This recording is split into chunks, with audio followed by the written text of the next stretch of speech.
Hello there and welcome to Instagram and Education. This is my OER for MET 565. So here are some of the topics we'll be covering today. Why is Instagram so popular? Reasons why to integrate Instagram into the classroom, the concerns and doubts around this application, a guide to setting it up in your classroom, and an educator resource.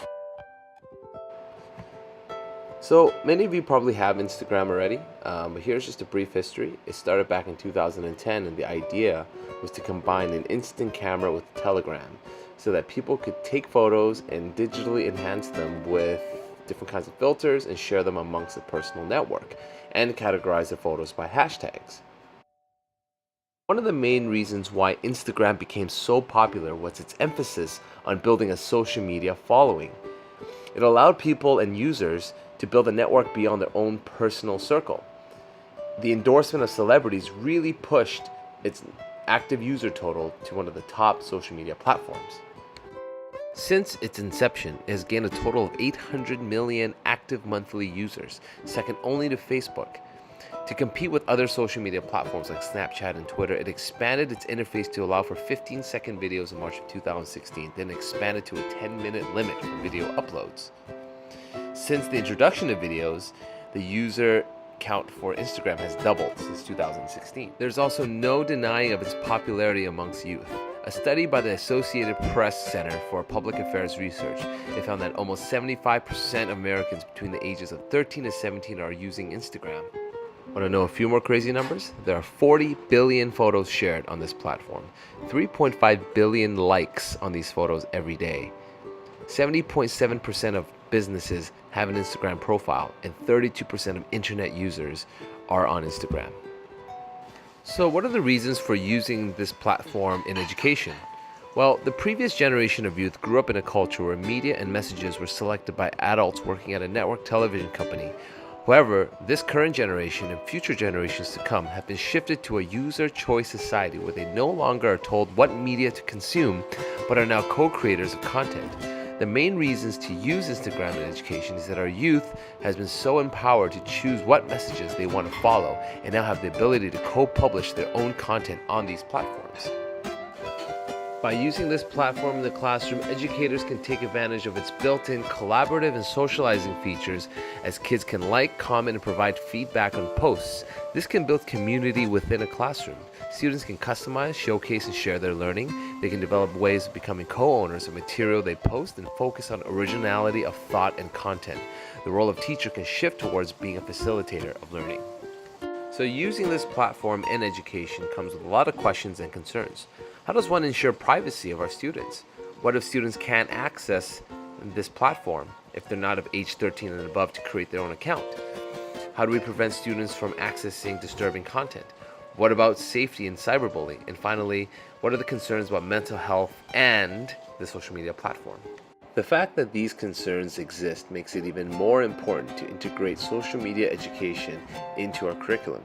If we teach our youth about drugs and alcohol and their impacts on mental and physical health, then we should do the same thing with social media.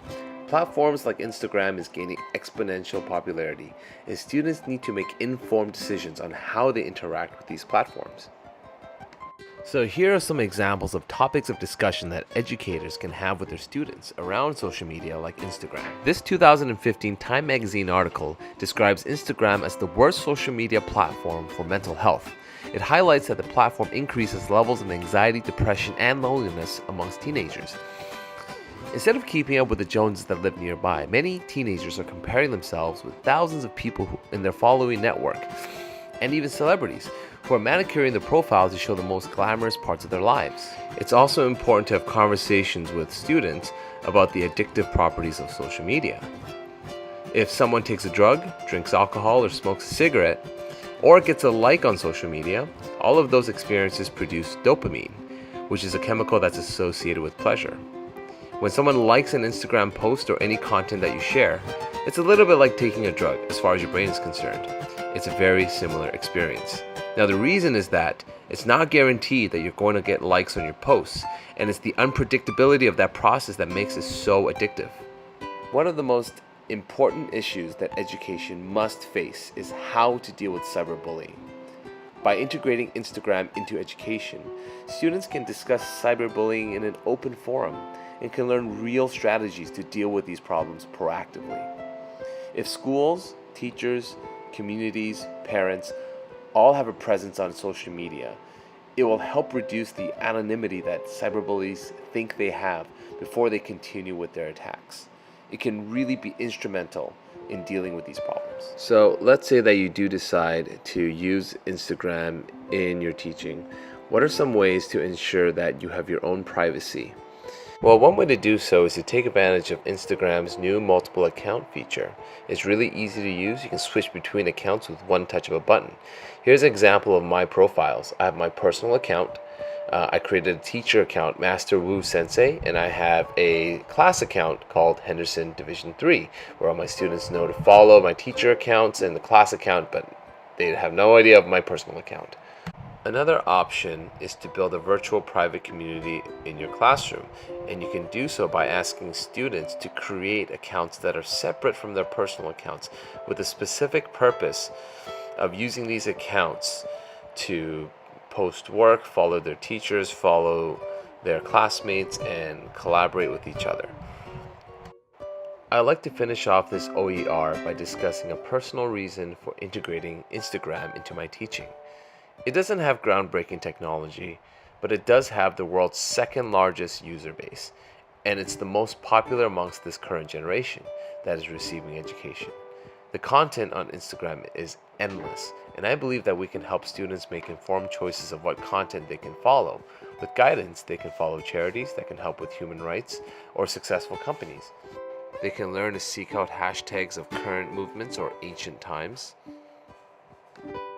They can seek out positive role models that are looking to change the world.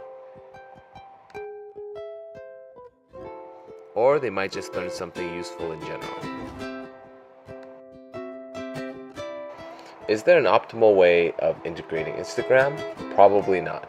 It's not a perfect application by any means, but it can have powerful implications in education. I'd like to thank you for taking the time to listen and watching this OER. Included in the description in this video, I've included links to documents that can help support you in asking for access from parents and a step-by-step breakdown to creating a virtual private community within Instagram. Thanks for watching, everyone.